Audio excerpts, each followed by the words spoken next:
Let's talk about bad habits and people who do things that they don't like. They say that they're not going to drink for a month, and then halfway through they have a drink. They're not going to smoke. Then I just smoked, or whatever the other bad habits are. The ones where you make a choice at some point to do something. I'm not going to eat the cookie. You eat the cookie. What's as a human behavior expert, what's your take on that? Like, what should people do? I'm going to start with a Dan Pennerism on there. And Dan taught me many, many years ago. He says, people do things for two reasons, either inspiration or desperation. If you're moving away from a bad habit out of desperation because you're upset with yourself, I'd say, I don't want to wake up feeling crap like this again. I will never drink tequila. And of course, 2 weeks later, your friends are out, it's partying, and somebody shouts shots, and you're like, "Wow, I'll go on then." Right. Yeah. So, what is that? If you're moving away from something, then usually the biggest pain is closer to the consequence of that. The further away you are from the consequence of that, 2 weeks later, and I can justify it by having been to the gym 3 times, so screw it, I deserve a shot. Then it's far less likely to have some level of sustainability. If you're doing things for inspiration, you're moving towards something. It comes down to the most powerful question you can ever ask yourself when it comes down to motivation behavior. Why? Why am I doing this? You look at a marathon, New York Marathon, 30,000 people. I've never ran New York. I've ran London several times and other marathons around the world. But the ethos is the same. You see that for many people, it's a huge health goal. Let's say you have 100 people wake up one morning and they feel either desperate because they're overweight and they're going to set themselves a goal to run a marathon, or they feel inspired, they want to go and do it for another reason. And they're going to say, right, I'm going to go run a marathon. It's a lifetime check box for a lot of people that would like to have that as a benchmark for the ultimate expression of going doing something healthy. And so if you look at who made it, 12 months later, you look at the start line and you see the people going. You take a survey. I'm not talking about the people that are already in the good habits, that it's running their 4th, 5th, 6th marathon because it's something that's part of their identity as an athlete. I'm talking about the first timers. You will see more people running a marathon for something other than themselves than you will those that are doing it for themselves. In other words, if your why is big enough, then you'll usually stick with the journey along that habit. And the why is big enough when it's outside of who you are. If you're running for a bigger cause. I share a lesson with you. When I ran the Marathon des Sables a few years ago, which is a crazy race I would advise absolutely nobody to do.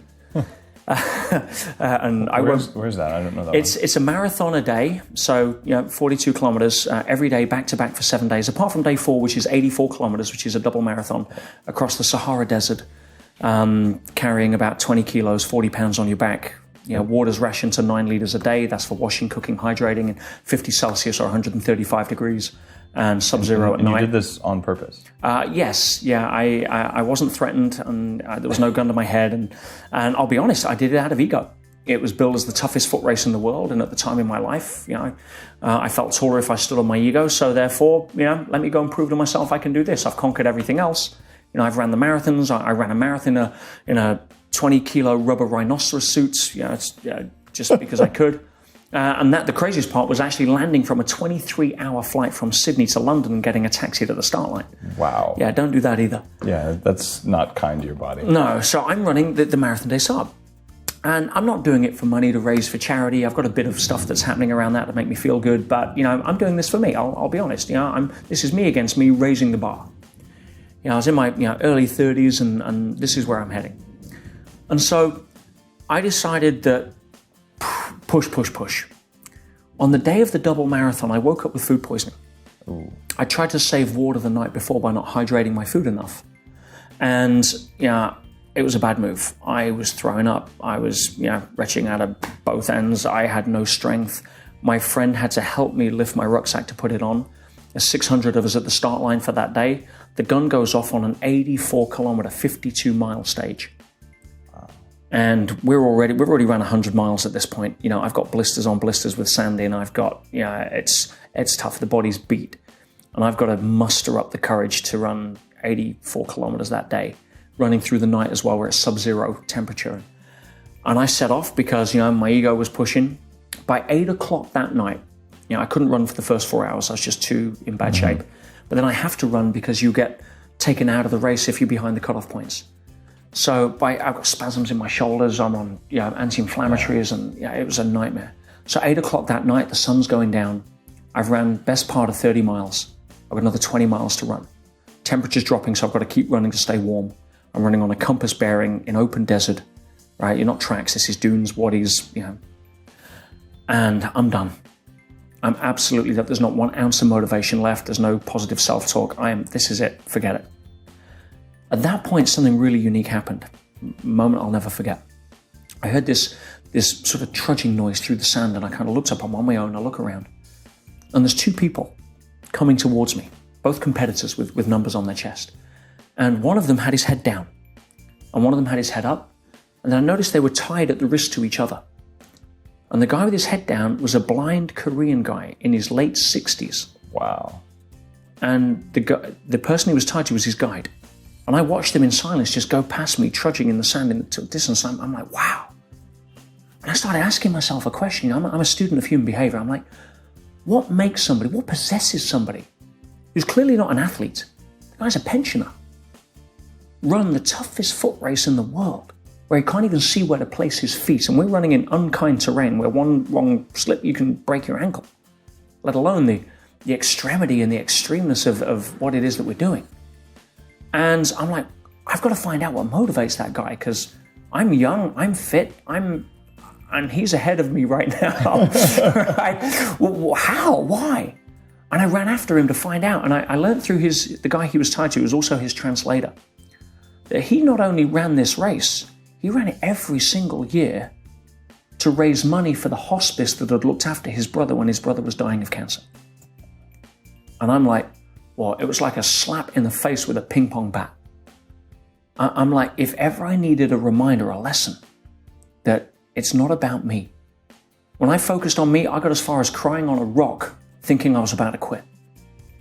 Telling my ego that, it was a fucking son of a bitch for talking me into this damn thing in the first place.